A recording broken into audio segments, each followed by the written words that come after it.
It was the second day since we had left the Abbey.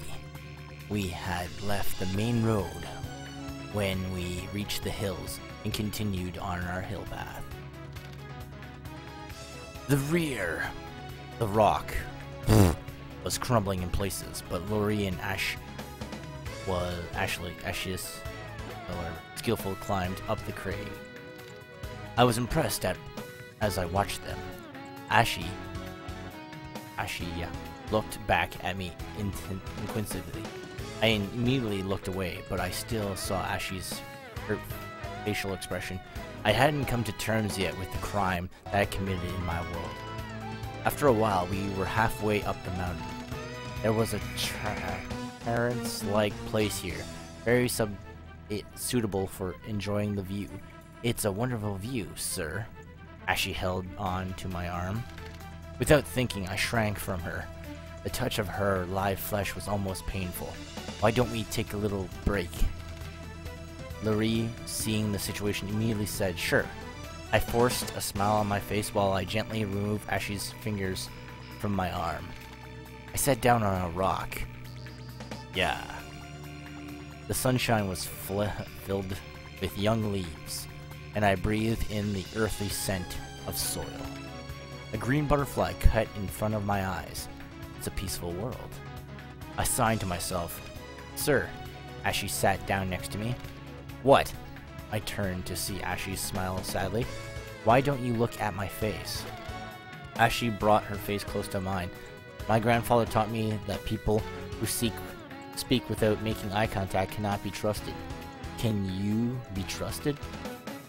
I blinked since her face was so close. Her short hair smelt like hay.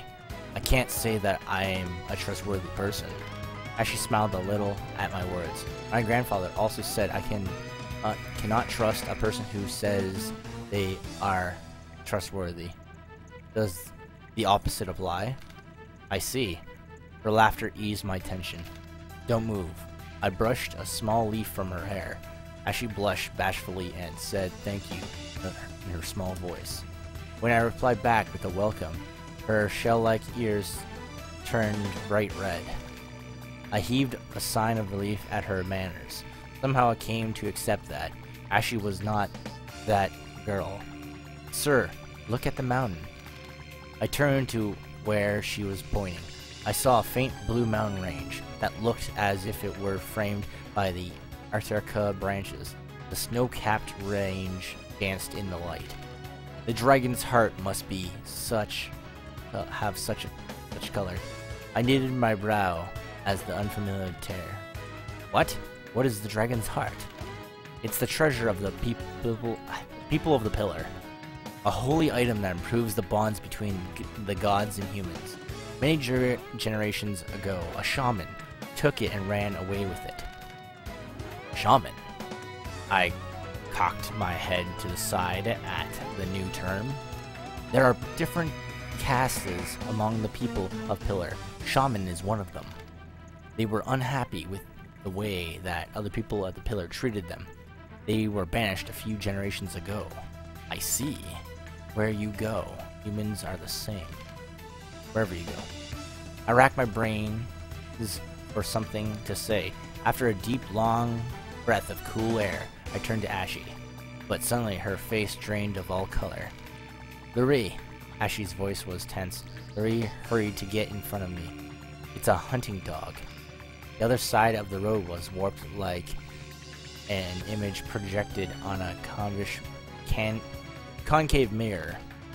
I hear a sound like that of air leaking out, and a sound like someone dragging a wet bag from in front of Lori. The smell of rotting meat hung in the air. It was unlike anything I've ever smelt before.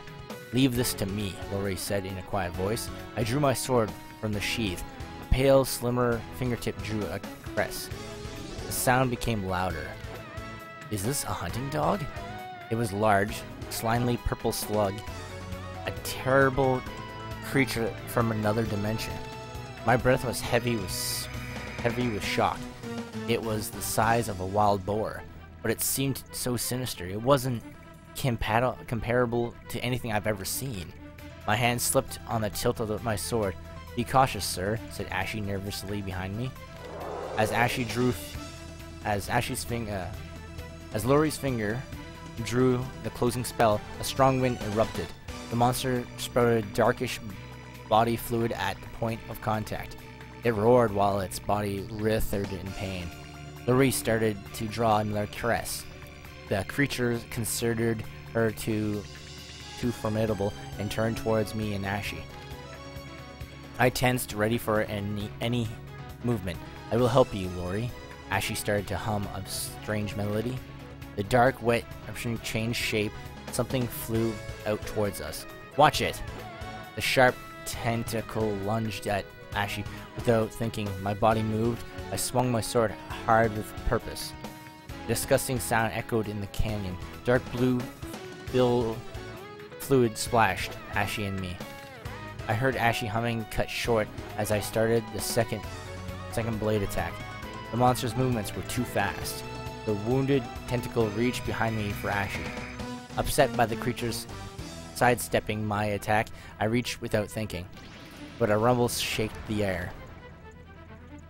For a fleeting moment, I saw a large bird of fire, I thought. Ashy made a clicking sound, and at the same time, the bird burst. There was a sound of an explosion as a deep red blaze encircled the area, and the hunting dog was covered in flames. Ashy stared at the hunting dog with pulled eyes as it screamed its death cry. Her legs were bleeding.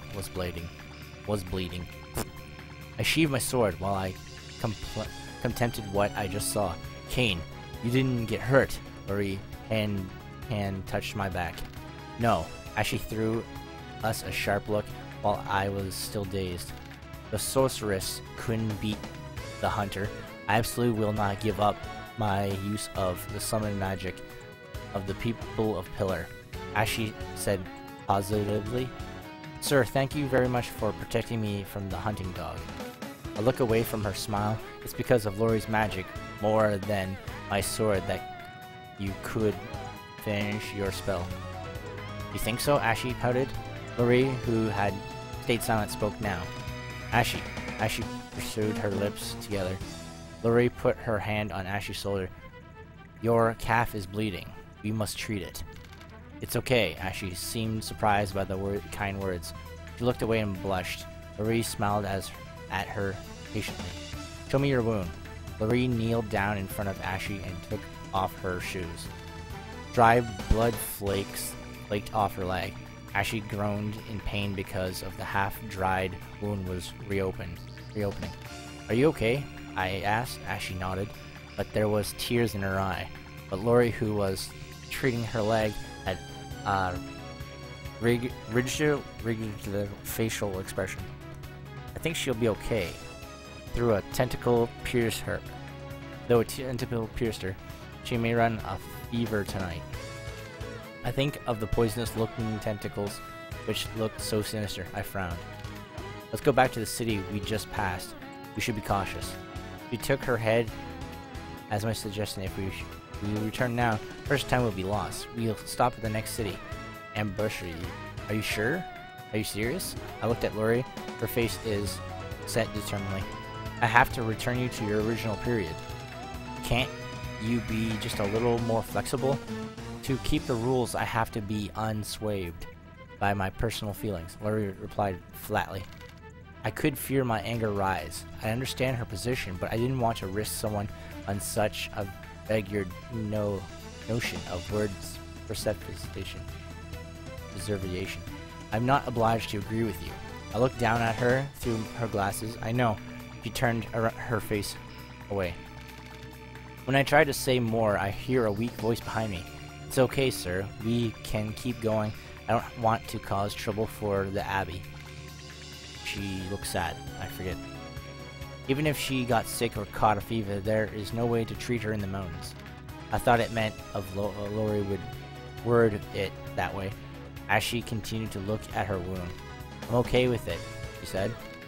I'm okay, she repeated. Fine, I signed. Tell me if you feel sick. Lori and Ashy, she turned to me. If we hurried, we can reach a campsite. It's just a little further. As the sun set, Ashley's panting deepened, and Lori would not stop. I decided to carry Ashley on my back as we continued on the mountain path. Complete darkness had fallen when we reached the campsite. Lori set the barrier and prepared camp. Ashley, are you okay? I asked as she faint with fever. There was no response. You must be tired from carrying Ashley. Why don't you try and get some sleep? Lori said calmly, my back. I turned around to face her. I don't feel like sleeping. I need you in good condition tomorrow. There's nothing you can do for her now, she replied in a flat voice. I could understand her reasoning. It's a different story to accept it. When I set the shield, it blocks anyone from crossing the barrier, except the setter. You have anything to do it now. I laid down on the blanket without a word. As soon as I closed my eyes, I got sleepy. Both my body and spirit were tired. I dreamt I was being chased by Veneria. I ran through the woods at night. As soon as I thought I had escaped her, I would hear her footsteps right behind me. After a few times, I woke up. I reached for my bag to get something to wipe my sweat. Huh? I could not see Lori anywhere. But it was already after midnight. According to the location of the moon, I sat up and looked around. I laid down and pretended to be sleeping. I saw Lori return with a canteen and a piece of cloth in her hands. First steps past me and headed to where Ashley was sleeping. It gets so hot so quickly. There was the sound of splashing water. Lori was continually wetting and wiping Ashley's forehead with the cloth. I heard her footsteps go far away again. I bit my nails under the blanket. You must be tired. We had spent the whole day walking. Yet, after realizing Ashley's condition, we stayed up to do this. I looked at her from between my blankets. She wrung and wet cloth with her hands and wrapped around Ashley's leg with it. Her profile looked near and I signed. She had also felt conflict between Ashley and the mission. Someday that softness will collapse and slide to the end. Lori made sure that Ashley's breathing was even before she stood up again. Unsure of what to say or how to apologize, I continued pretending to be asleep. Chirping birds told me it was morning without knowing it. I'd fallen asleep. Wake up, it's time for breakfast. Ashley took off my blanket. Oh, good morning. You seem to have recovered. Her cheeks were cool to the touch as she smiled. Good morning, Kane. Lori was warming bread on a skillet over the fire. She looked the same yet. Looking closer, her movements seemed slower. If she is overworking herself, she's not letting me or Ashley. We'll try to reach ambush today, Lori stated. Okay, I will make some. Lori looked up in surprise. I took the kettle off the fire. Our eyes entangled together and I smiled to realize that I had noticed her efforts and wait, a bit shy. The blood also rose in my cheek. Please, she said, still looking away. The golden morning sun was dazzling. I stretched and breathed in the fresh morning smell of May.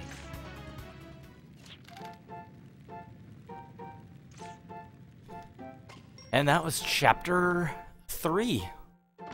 God. Man, a lot. That was a good book, I guess. Get to that hopefully the next episode. That's what I'm hoping for.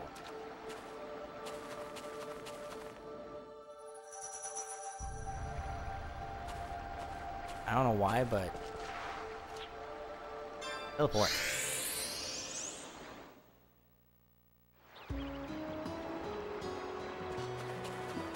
Sure. We're back up here.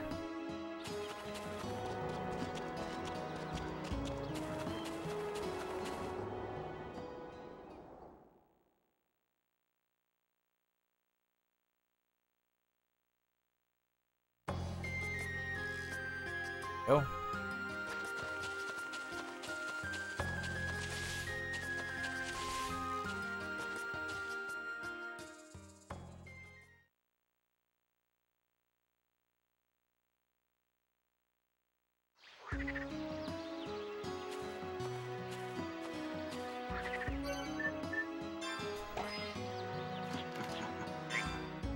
That's not what I want. Sorry.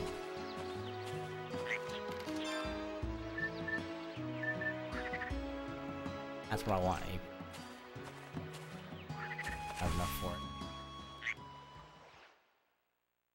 I just want to check how much it was. I know it's 30. Might not be able to get any. Actually, I think I still have one, though.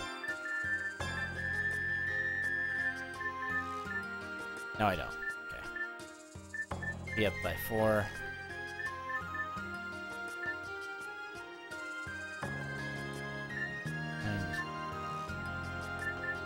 And 2.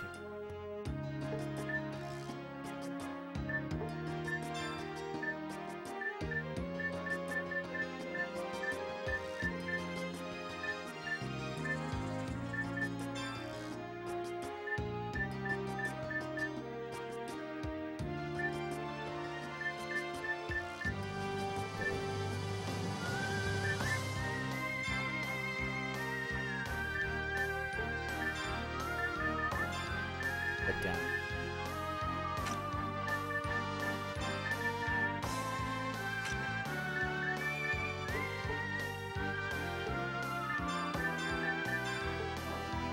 I don't know.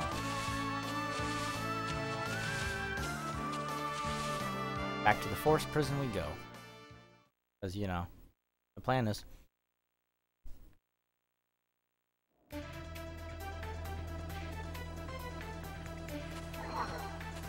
Goddamn, top battles. Okay, off we go.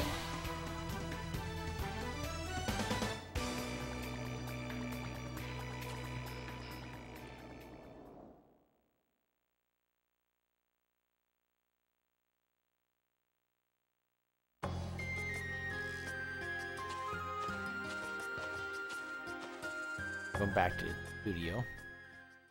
Yeah.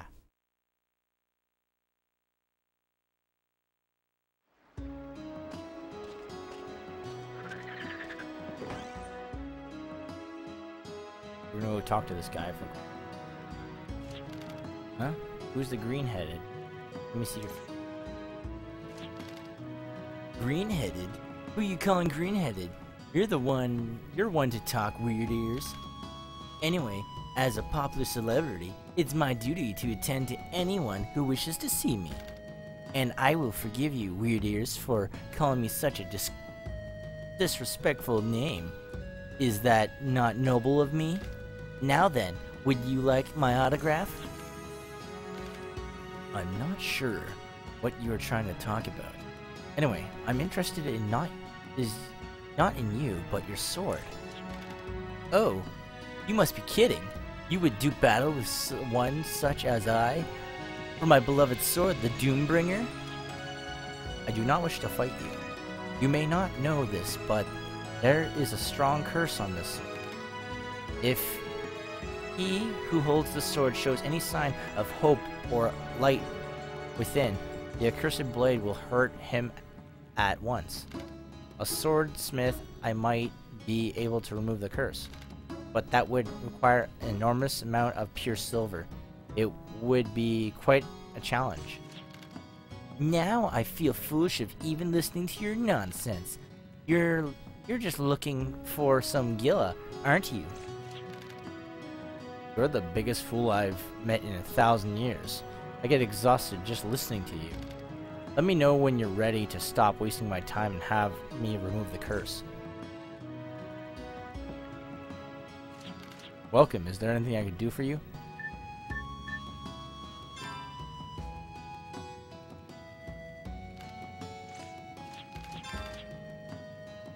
$25,000. Although it's a formidable sword, you will get used to it in no time. Please come back again.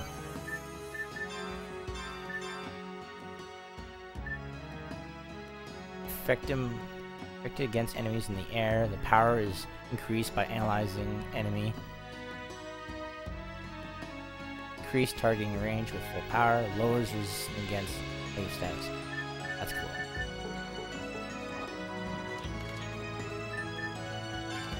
$50,000. Rune blade. Although it is a formidable sword, you will get used to it in no time.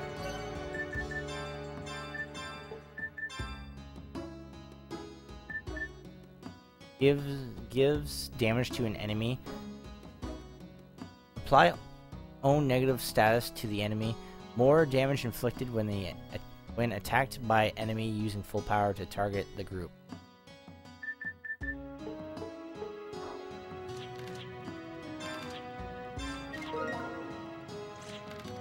Those are formidable sword, blah blah. Actually all his status is boosting up every time. Slashes an enemy group 6 times at random. Each slash has a chance to kill the enemy. When used with full power, damage is still done if it fails.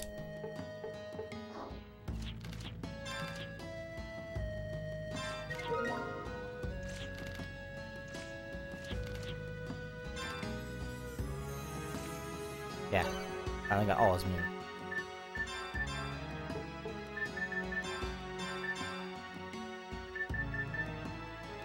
A finishing blow on an enemy, it grows in power the more you battle. Use full power for even greater damage. If you can't finish off the enemy with this, you'll be damaged the same amount. Ha! Ouch.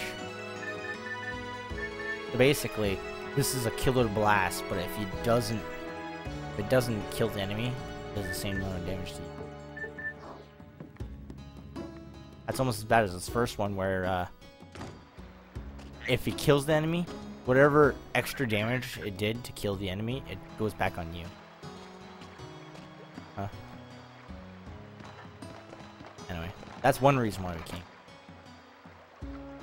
The other reason...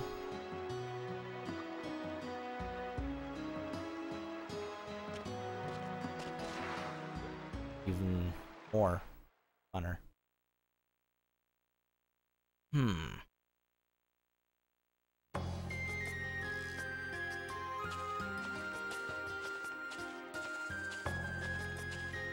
Yeah, it seems like we're repeating ourselves going all the way over here.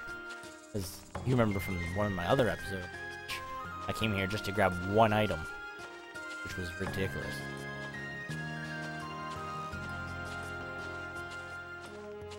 Now,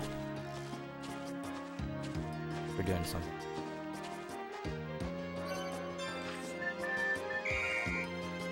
Whoops.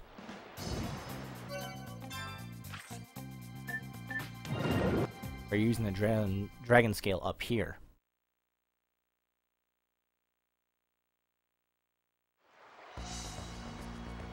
To a different dragon shrine.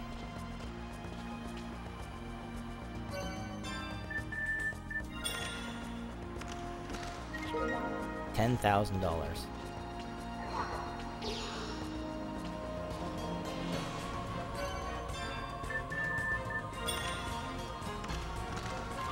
Altar parts times 4, which I probably could use there.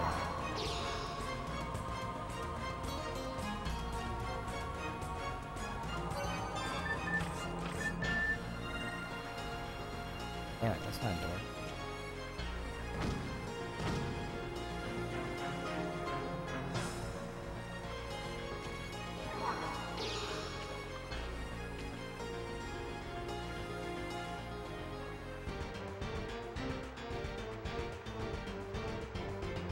So now, we're going to do a quick save, fight the boss here.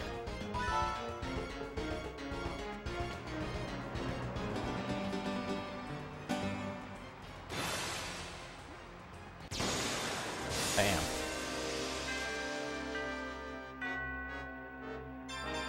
You're a delete. You get to fight 2 Vermilion. Fun.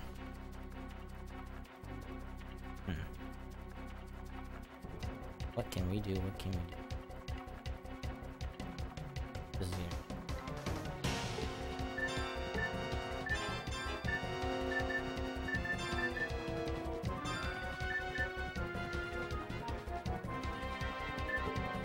Do this. Hold on. Gain ammo.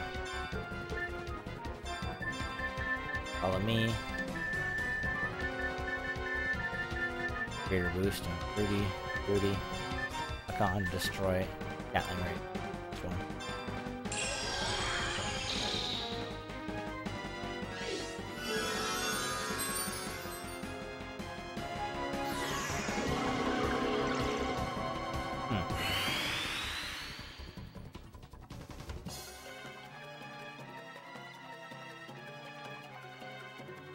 Yes, I know.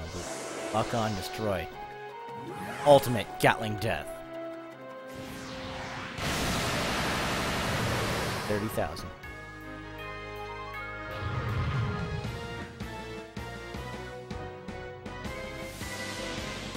Flames. Slumber Fog.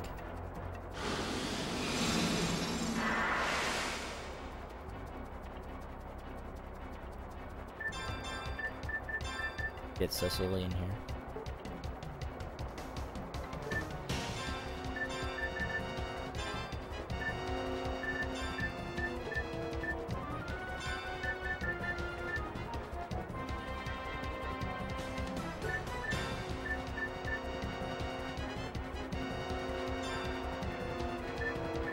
On the first one. Okay, on the second one.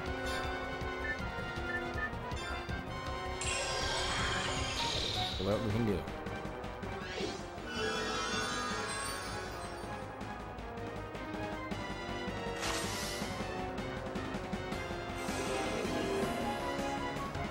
Weaken his health. Magic defense.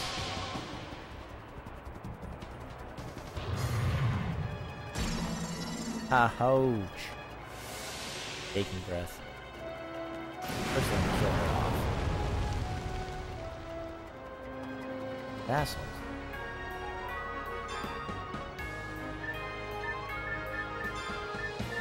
Revive fruit on her. Ultimate Gatling Death. The first one then.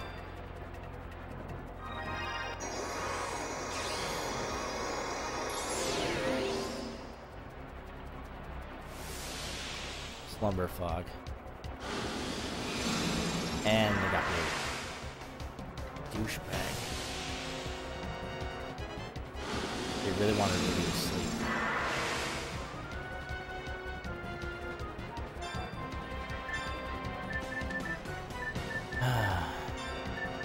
Rudy. Fragile. The first one.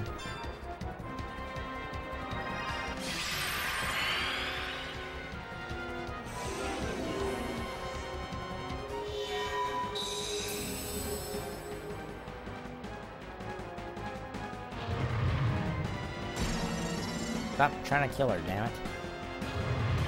Of course. Damn. 23,000 damage onto him. And of course, Ruby saw poison.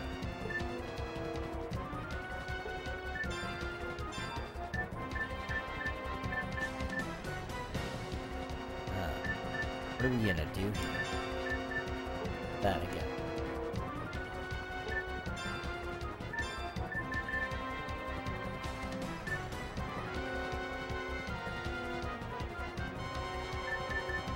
Try out these techniques.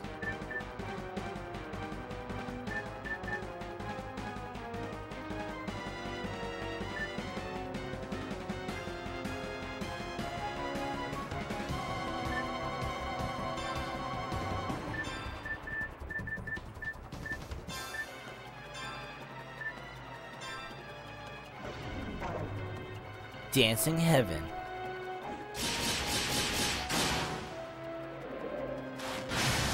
Mitt.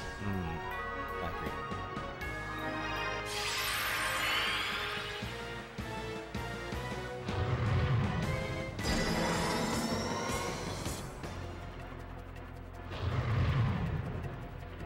Denied. Reload.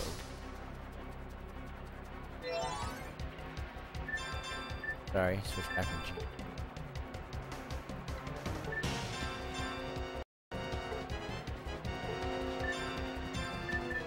Emma back up. Follow me. Greater boost on Rudy. God. Always happens. Jane, Emma, Ruby. Follow me. Greater boost on Rudy. Right, okay. First one. You should be able to kill this guy now.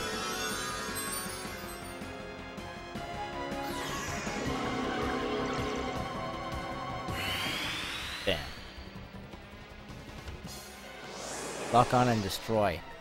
Ultimate Gatling Death. There we go. One down. Almost kills her. Poison kills her.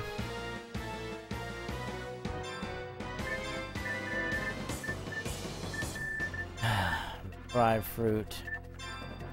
That.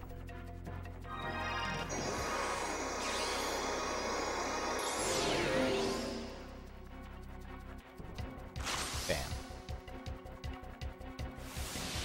Baking bread. Okay, does nothing.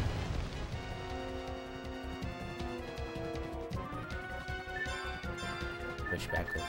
Three.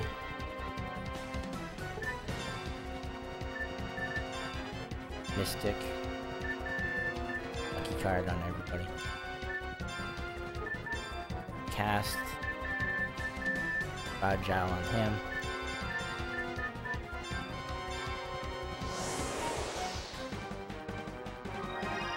We're all gonna get experience it, hopefully.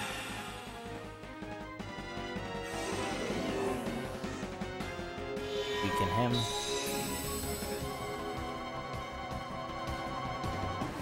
Gonna put a flame zone, which doesn't matter. Lock and destroy. Ultimate Gatling Death. 47,000. Counterattack. Miss. Yay.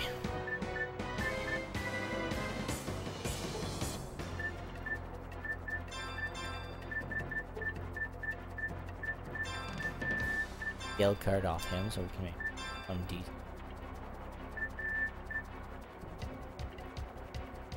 Hell, might as well.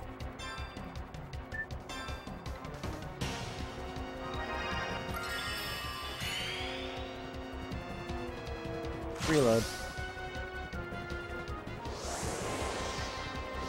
Dark Renegade.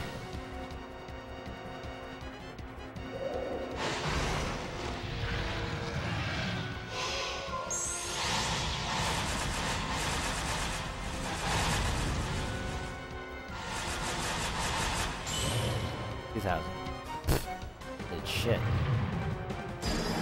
Never do that again. Of course, kill her.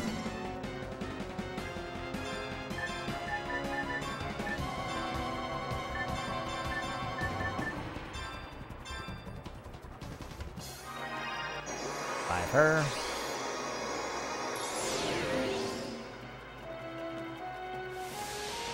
Taking breath. Her. Lock on and destroy. Gatling Death. 23,000. Power check. Blocked.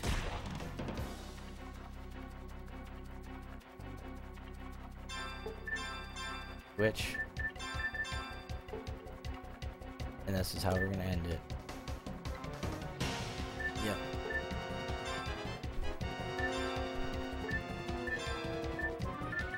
Mega Berry on herself. Greater boost. Rudy.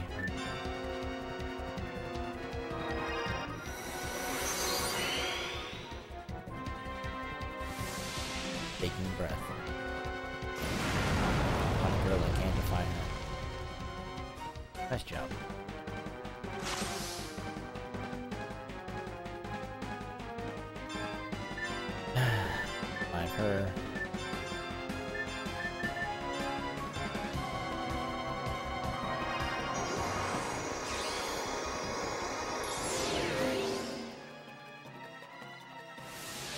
Forces it put up this. Lock on and destroy. Gatling death.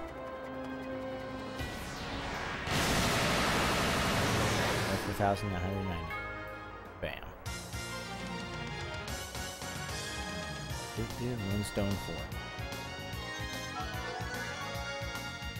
Dan went to 93, Rudy went to 98, Dave went to 92, Jack went to 90, Celia went to 93. Emma still 90. We made some money. Nice. Almost there.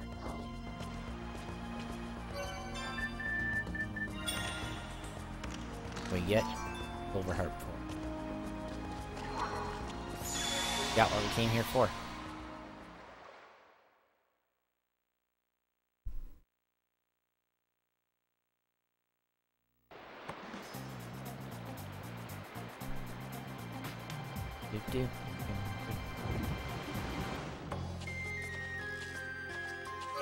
Can I teleport from here? No. Okay, we gotta take the long one.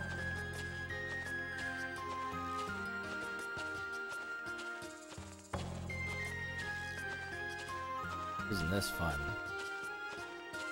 I'm all the way back.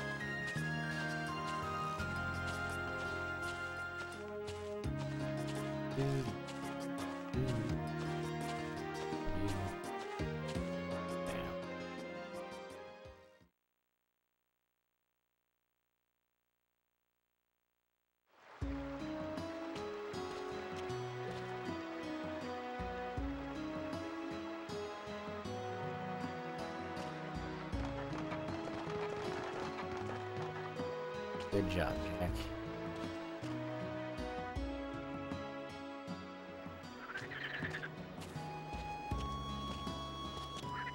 Get the hell out of here.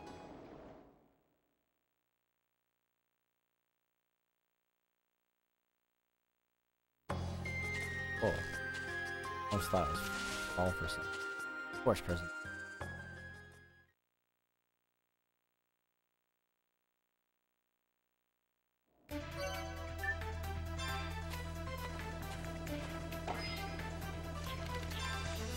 Travel. Whoops. So now we're finally finished.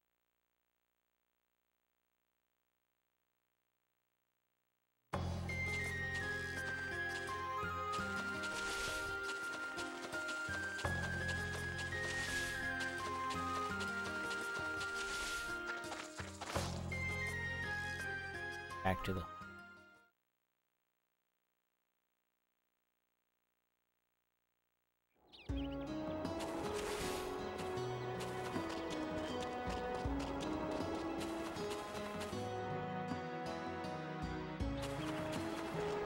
make our way back to the Odaya.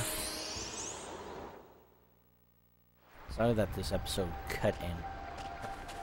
I don't know what the problem really is. Apparently being glitchy as shit.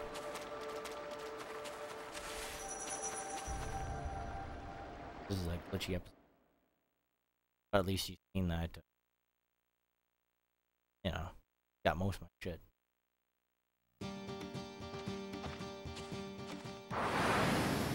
We're not gonna travel super far, we're right here. We're heading to the Secret for a garden. Close enough. Because I haven't been here in a while. I just want to check things. Oh, flowers here.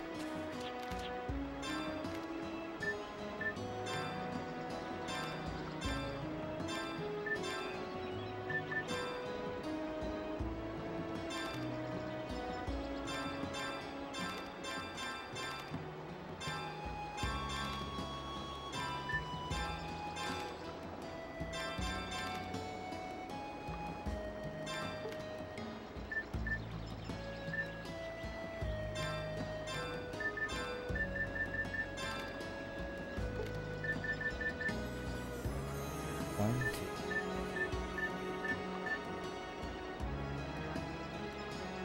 Yes.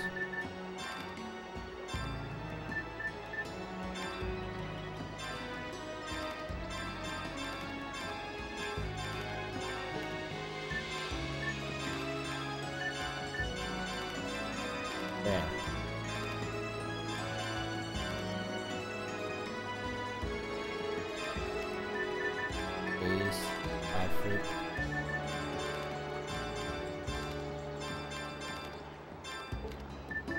Phase.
Keep on giving it.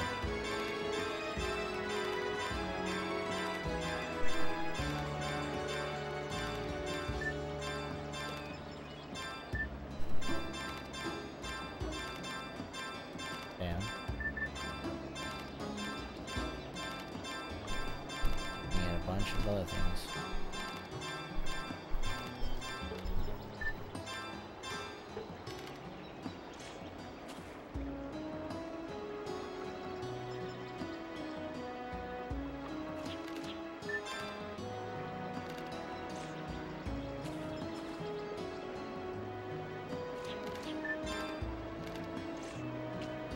Bam. Making her happy.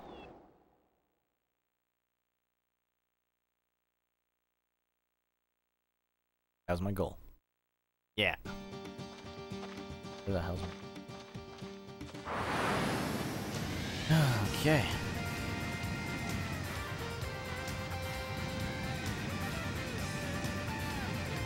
Where are you?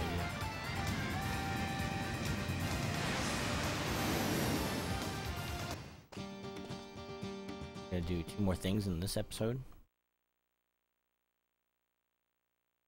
Maybe.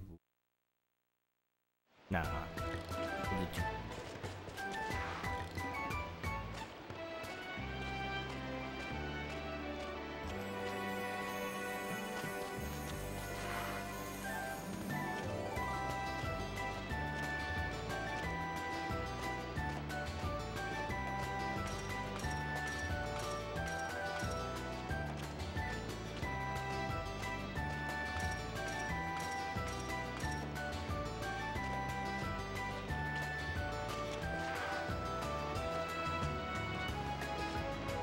I think it's over here.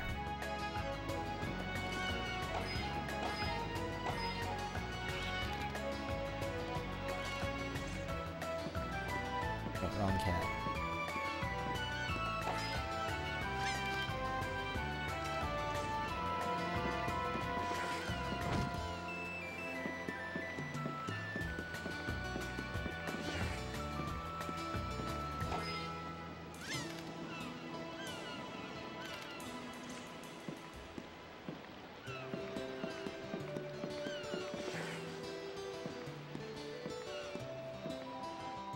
Man, I forget where it is.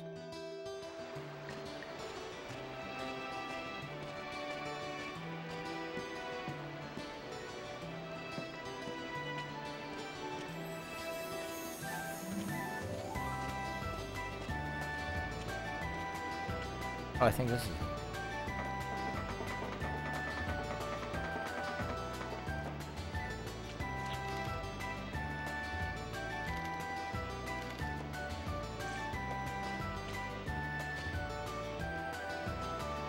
wrong place.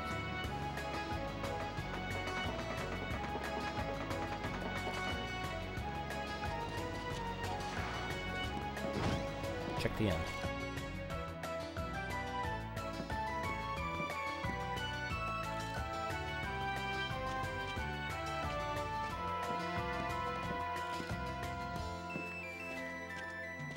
Stairs?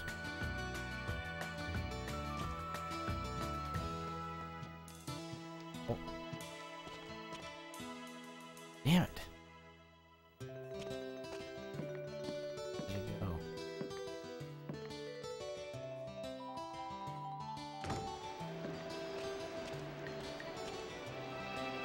Find it, then I'll find it. Open this. No, check the houses.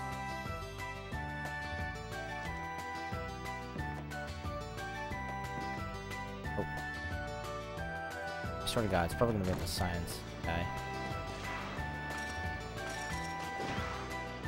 Nailed it.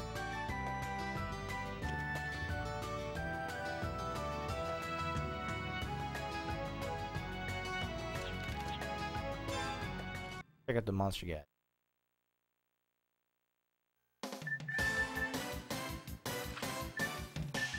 Crap.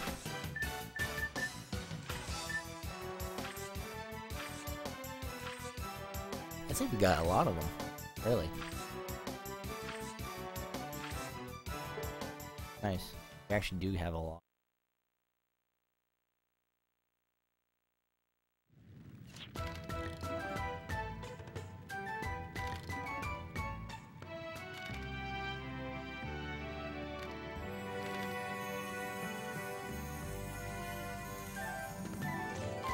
Boom, XV Kyle. But how to get that is you have to have at least 50% of your analyze thing done. So, good thing we've been analyzing more creatures. So actually, we don't even have to analyze anymore, because all we had to do was that many.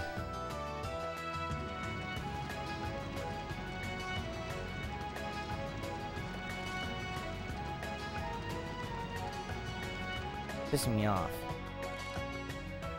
I'm trying to get another X-File key, but I forget what the f***ing animal.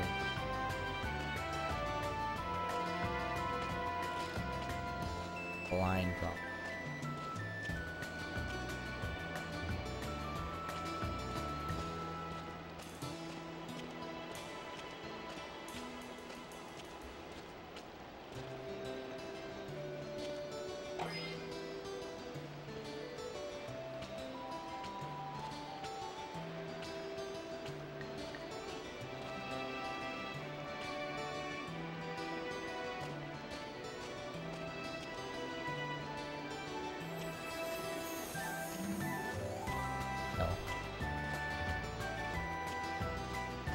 I guess I'll show you it late at a time, if I can remember where it is.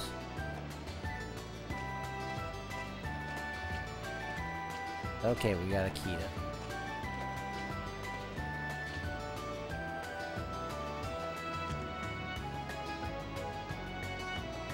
Yeah.